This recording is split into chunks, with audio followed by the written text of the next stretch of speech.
In the taking of a blood pressure reading, the blood pressure cuff is placed over the upper arm and the diaphragm of the stethoscope is placed over the antecubital fossa on the anterior surface of the distal end of the humerus, where the brachial artery passes from the upper arm to the forearm. At first, no sound is heard because blood is flowing freely, and the sound of blood flowing freely through an unoccluded artery makes no sound.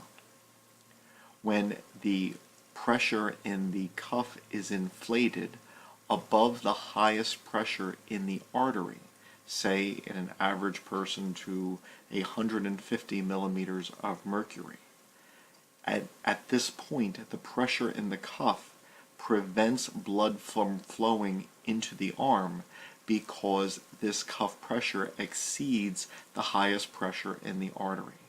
Thus, blood flow has stopped, and there is no sound associated with this. When pressure is gradually released from the cuff, and the pressure in the cuff falls beneath the highest pressure in the artery, the systolic pressure in the artery.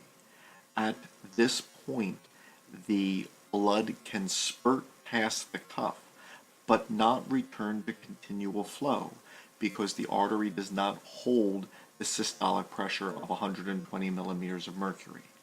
And so then blood begins to spurt past the cuff, and this makes noise that the person with the stethoscope is listening for, the sounds of Korotkoff.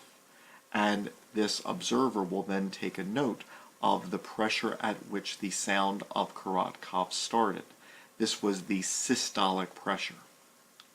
As pressure in the cuff is decreased further, when the pressure in the cuff equals the lowest pressure in the artery, the diastolic pressure, at this point continual blood flow is returned once again, and this makes no sound.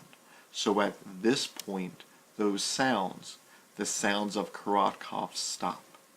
And thus the observer makes note of when the sounds of Korotkoff started.